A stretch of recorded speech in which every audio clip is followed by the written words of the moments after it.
Ang pagpapatuloy. Habang hinihingi ng gorilyang lalaki ang kabayaran sa paglabag ng 500 coins ay nakaabang naman para paputukan anumang oras sa hudyat ang batang si Hilyong, ng napakalaking kulay pulang kanan na ito. Nakita ang pangyayari ng lalaking naka-jacket na pinaghabilinan sa ating mga bida ni Jie. Nanlaki ang mga mata nito nang makitang ang bata na kasama ni Kim Duk-jo ay talagang nasa masamang kalagayan. Makikita naman dito si Sangga na nagtataka kung anong balak gawin ng kaibigang si Kim Duk-jo dahil inabot nito sa kanya ang wala paring malay na si Hwaewon habang sinasabing siya muna ang bahala dito.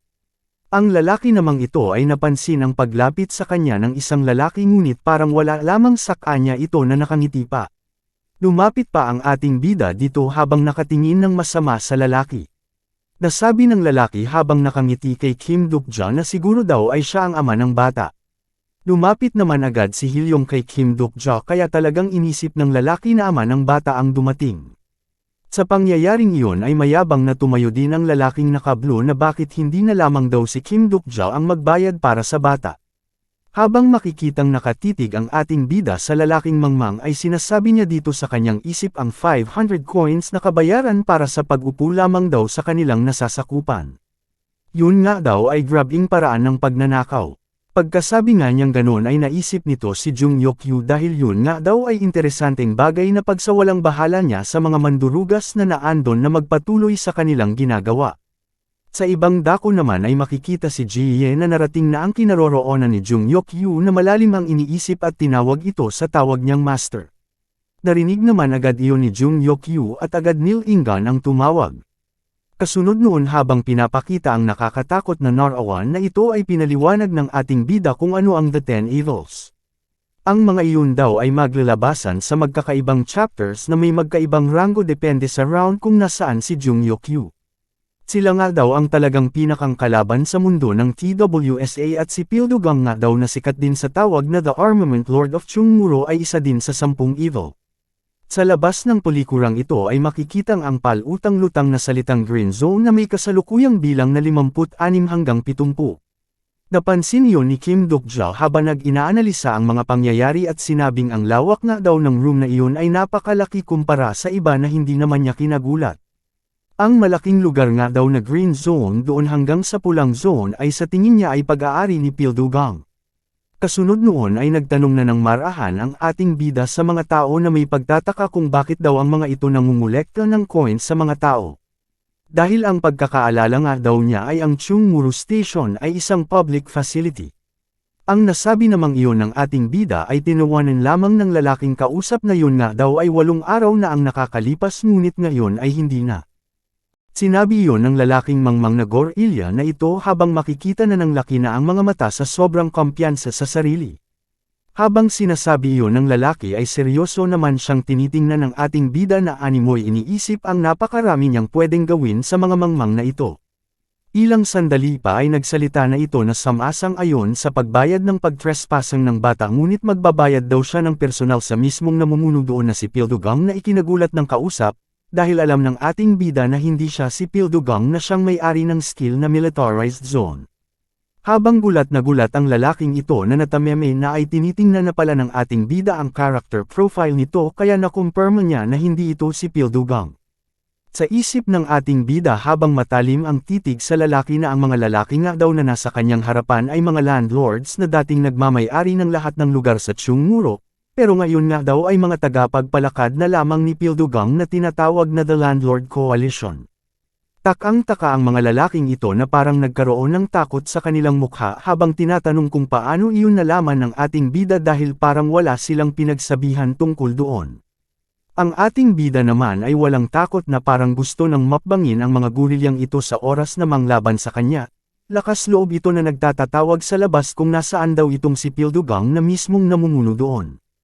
Sa gigil pa nga ng ating bida sa mga mandurugas na gorilya na nasa kanyang harapan ay inasar pa niya ito sa pagtapak din sa linya papasok sa mismong loob ng militarized zone, habang pasigaw na tinatawag si Pildugang na sinasabing lumabas daw ito dahil kolektahin na daw niya ang coins mula sa kanya, na nagsanhi naman ng pag-anunsyo ng system na nakapasok daw ito sa isang private property.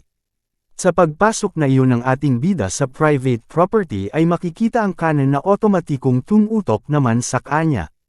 Nagtuloy-tuloy nga ang ating bida na Animoy Siga na di alintana ang kanan na nakatutok sa kanya habang patuloy na tinatawag si Pildugang, na nagpasindik naman sa mga gorilyang ito na di na makapagsalita o makakilas man lang sa biglaang pangyayari.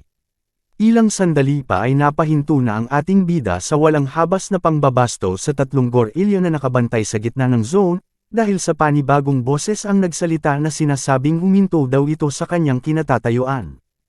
Sa ekspresyon ng mukha ng ating bida sa pagkakarinig sa boses ay parang natuwa ito na parang sinasabi sa isip na nagtagumpay ito sa kanyang plano, habang makikita naman natin ang bagong karakter na Panot na naka-dequatro pa habang nagbabasa ng magazine. Nagbanta na nga din ang lalaking nagbabasa ng magazine na ito na kung hahakbang pa nga daw ang ating bida kahit isa lamang ay yayariin niya ito. Pagkatapos noon ay nagtuloy na sa pagbabasa ng magazine ang panat na lalaking ito na sa kumpiyansa sa pagsasalita ay pwedeng sabihin na ito ang tunay na Pildugang. Ilang sandali pa ay nilingan na nito ang lalaking nagtatatawag sa kanya at sinabing ngayon lamang daw niya ito nakita ngunit may lakas ng loob na agad ito na para isa walang bahala ang nangyayari doon. Sa isip naman ng ating bida ay sinabing siguro daw ay ito na nga talaga si Pildugang the Armament Lord. Kasunod noon ay masayang sumagot ang ating bida na bakit naman daw siya kakabahan kung naandun daw siya para gawin ang nararapat na mangyari na magdala sa panot na ito ng coins. Na makikita naman natin sa narinig ng panot na ito ay natuwa din sa Golek na parang napasalubungan ng ating bida ng Jubilee. Sa tuwa pa ni Pildugang ay nag-anunsyo ang system na sinasabing ang panot nga daw na ito ay nag-uumpisa na magustuhan siya. Sa sobrang tuwa parent nga nito ay tiniklap na niya ang binabasang magazine, at isinuot ang kanyang sombrero habang sinasabi pang matalinong bata ang ating bida ngunit wag daw itong masyadong makumpiyansa masyado. Sa pag-uusap na iyon ay agad namang tiningnan ng ating bida ang character profile nito sa pagtimbang sa lakas nito. Pildugang ang pangalan nito na may edad na 48. Ang supporting constellation nito ay si Defense Master. Ang personal attribute naman nito ay ang landlord at landowner na parehong bihirang kakayanan. May anim itong personal skill na ang una ay ang private property na nasa ikatlong antas. Patience na may unang antas, calculate profile at leadership na parehong nasa ikalawang antas, insight at weapons proficiency na parehong nasa unang antas. May stigma naman nito na militarized zone na nasa ikatlong antas. Ang overall stats nito ay stamina ika-9 na antas, lakas ika-11, agility ika-10 at may malaking level ng mana na 19. Sa general evolution naman daw nito ay ito nga daw ay ang leader ng Chungmuro na landlord ng koalisyon. Ang skill nga daw nito na private property kasama ang kanyang stigma na militarized zone ay magpapaganda sa pakikipaglaban sa malaking bilang ng kalaban, at ang character nga daw na ito ay nire-recommend ng system na wag itong kalabanan. Sa kasalukuyan daw ay gumagamit ito ng starter pack at growth package na talagang makakatulong sa mga bagong players. Habang inaanalisa ng ating bida ang character profile ni Panot, ay namangha ito at nasabi sa sarili na meron na nga daw agad itong dalawang personal attribute at ang mana nga daw nito ay nasa ika-19 na antas. Yun nga daw ay inaasahan niya dahil ang tao nga daw na iyon ay isa sa 10 pinakang masasamang tao. Ilang sandali pa ay naging seryoso na din itong si Panot at tinanong sa ating bida kung ano ba daw talaga ang pakay nito sa kanya, dahil sa kilos daw nito ay parang hindi lang ito nagpunta doon na parang siga para lamang magbayad ng coins sa kanya. Sa nasabing iyon ni Pildugang ay nakumpirma din ng ating bida na matalino nga din daw ito.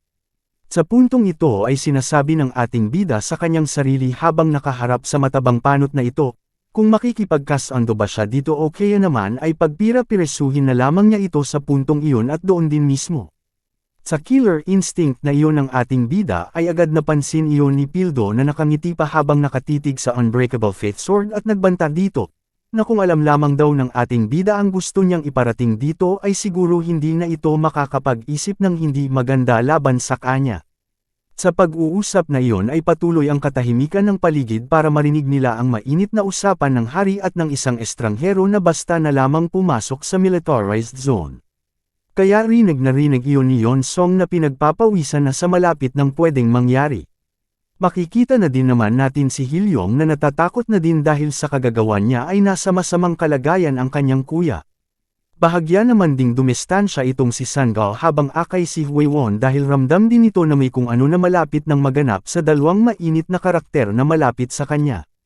Sa nasabing iyon ni Pildugang ay nag-isip ang ating bida na inaanalisa ang takbo ng kanilang usapan para sa pagpanig ng sitwasyon sa kanya.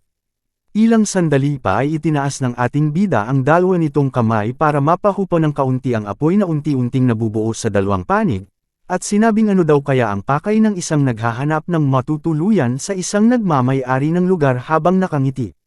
Pinakita naman ang pasilyo na ito na may nakasulat na green zone na kasalukuyang naglalaman ng 56 na tao na pwedeng lamnan ng 70, ay sumagot si Pildugang na ang ibig sabihin daw ba ng ating bida ay gusto nito ng matutuluyan na room.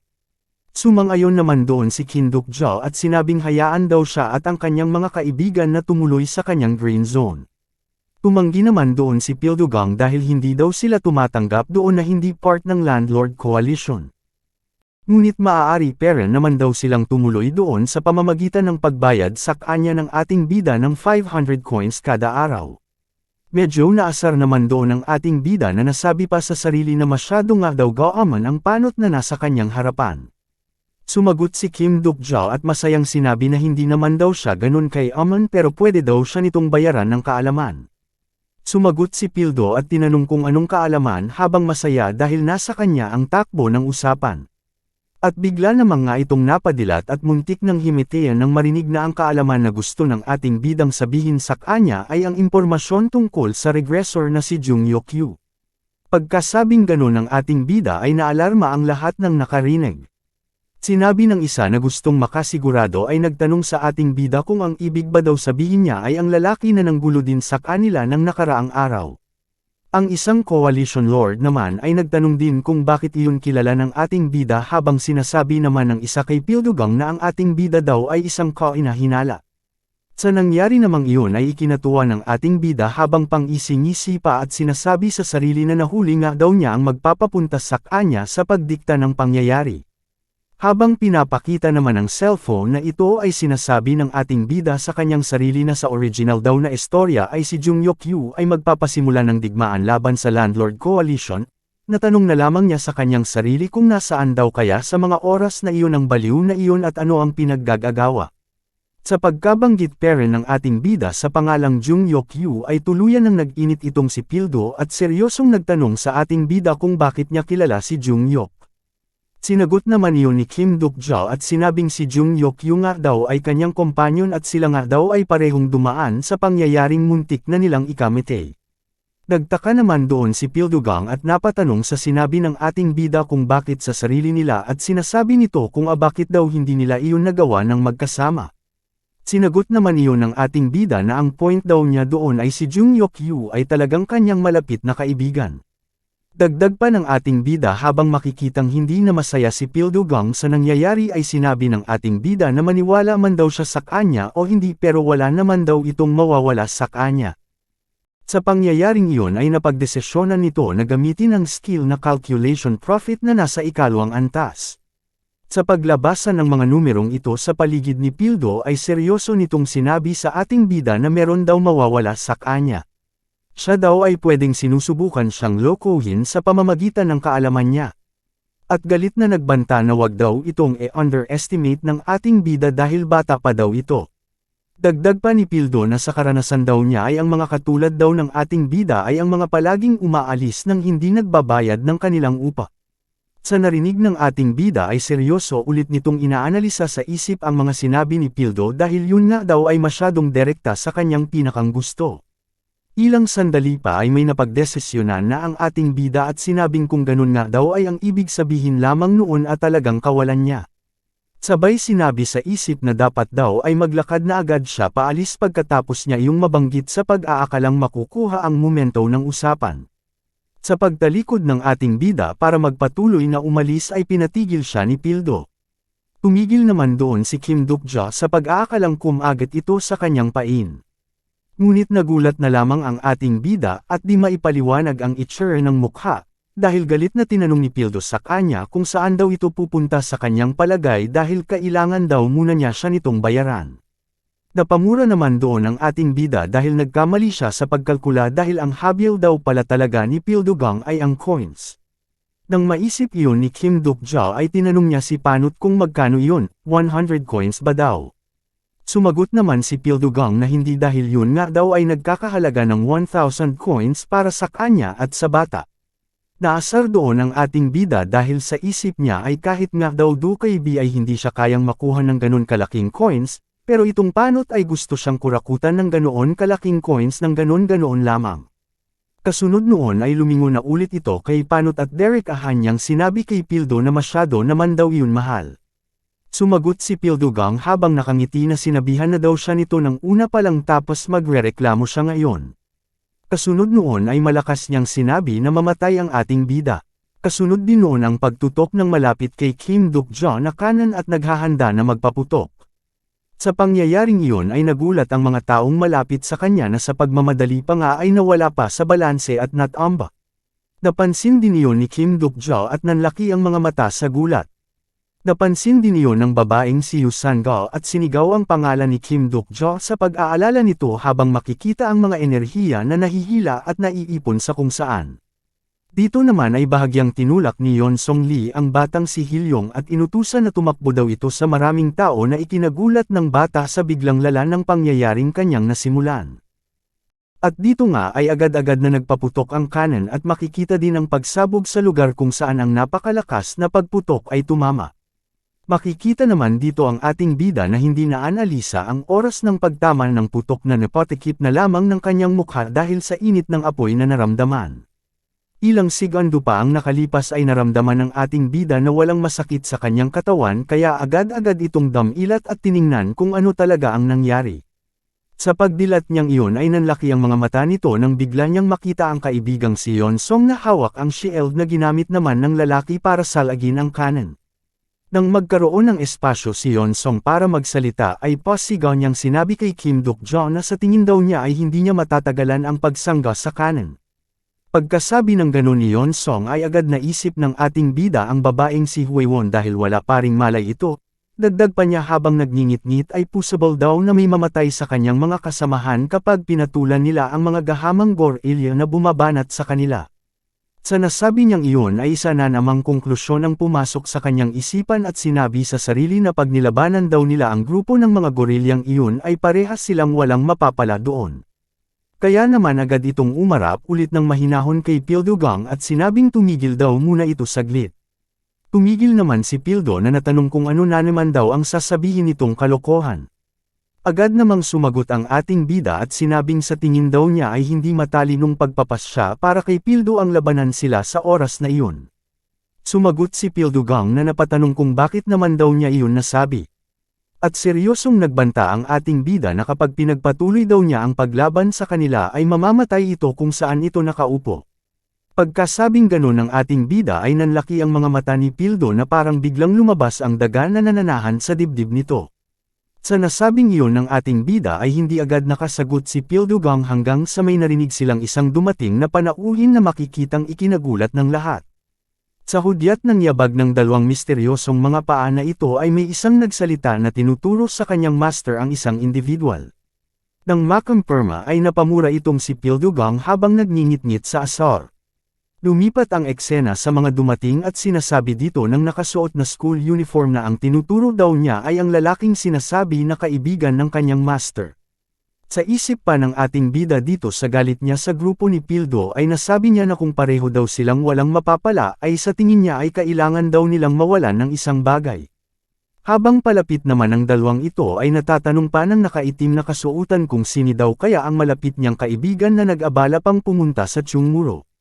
Ang kasama naman nitong babae ay tinuturo na ang isang lalaki na nasa kanyang harapan na parang di na makapaghinti sa katotohanan sa likod ng mga nasabi sa kanya.